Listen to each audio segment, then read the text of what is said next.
If I were walking in my purpose, I guarantee life wouldn't be this hard. But the truth is, there are only two guarantees in this life: change and death. Have you ever found yourself asking the questions, why am I here, or what should I do with my life? According to a 2020 Lifeway Research survey, more than 55% of Americans say they wonder, how can I find more purpose and meaning in my life? There's got to be more to life than the monotony of working, eating, and sleeping, right? If you found yourself wrestling with these questions, I want to help you simplify things just a little bit. My goal in this video is to help you start a process of discovery, to help you break free from false narratives, and help you reorient the way that you think about your purpose. One of the most popular conceptions of finding purpose outside of religion is a humanistic approach that seeks to discover the exclusive reason for our existence. This approach seeks to give meaning to our existence in terms of utility. Were you born to be an author, a doctor, or an artist? Many people believe they were born to do one thing and one thing only. But a strictly humanistic approach to purpose is flawed because it tends to focus exclusively on utility rather than our intrinsic worth as human beings. People are not mindless automatons who have no agency. We aren't like single-use plastic or a hammer that can only be used to do one thing. Because when material things, material resources, when they can no longer serve their purpose, they're worthless. But as human beings, our worth is determined not by our utility, but by our very existence. So I want to suggest that discovering your purpose is altogether different from what many of us have been led to believe. Your purpose isn't just one-dimensional. Rather, it is a multifaceted narrative and picture of who you are. So here are 3 ways to start the journey to discovering your God-given purpose. Number 1, discover your true identity. You can't know your purpose without first knowing who you are. Your identity is essential to discovering your God-given purpose. When you meet a person for the first time, naturally, they tell you their name and then they tell you what they do, because we often conflate identity and vocation.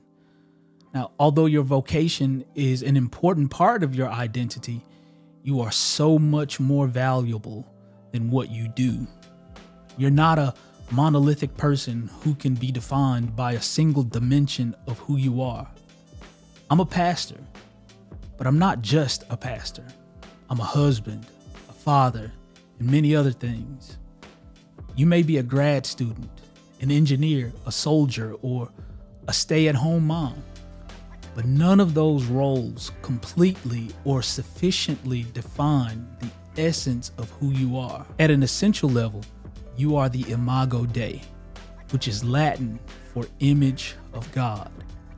Every person, regardless of religious affiliation, ethnicity, or gender, is fearfully, beautifully, and wonderfully made in God's image and likeness.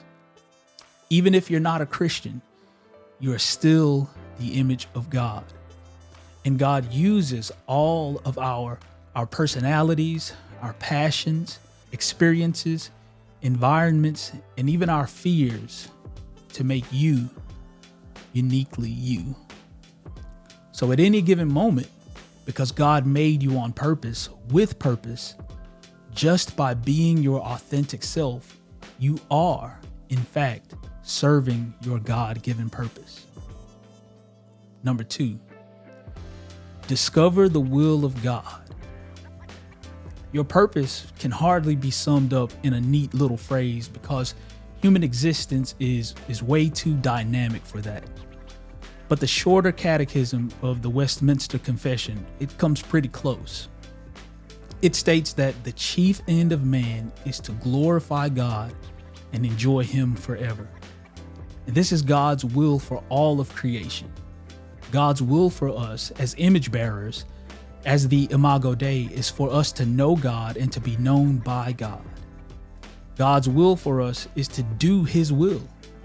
And the best and only way to know for sure that you're in the will of God is to read God's word and to do what it says.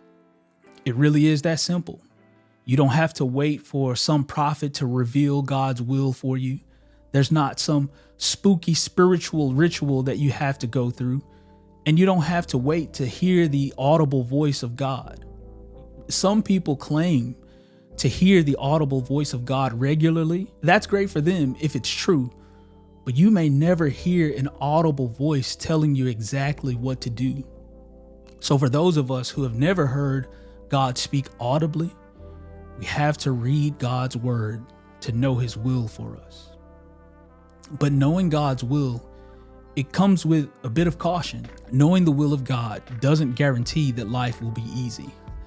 As a pastor, I've counseled people who say things like, if I were walking in my purpose, I guarantee life wouldn't be this hard.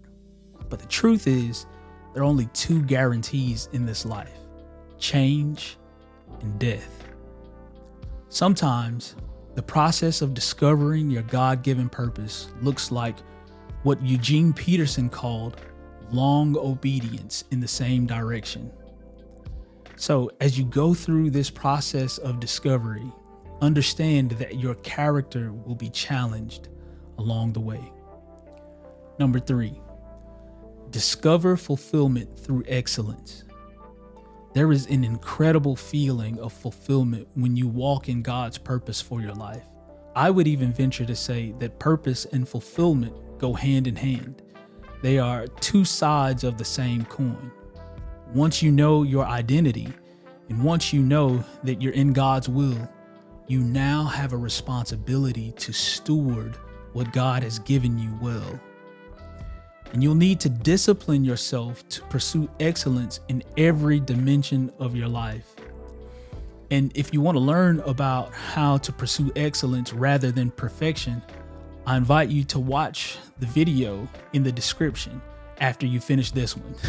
Me personally, I have 3 great fears in life that are relevant for this moment: living in hypocrisy, unrealized potential, and failure. Now, the only way I can defeat my fears is to use what God has given me to the best of my ability. To complete the process of discovering your purpose, you can't leave anything on the table. You have to give God your best. So I want to challenge you to get outside of your comfort zone, figure out what brings you joy, and then live life to the full. Experience new things and take well-reasoned, mitigated risks. I also want to challenge you to take care of your health. This includes your physical, spiritual, mental, and relational health. Don't optimize. Rather, be excellent.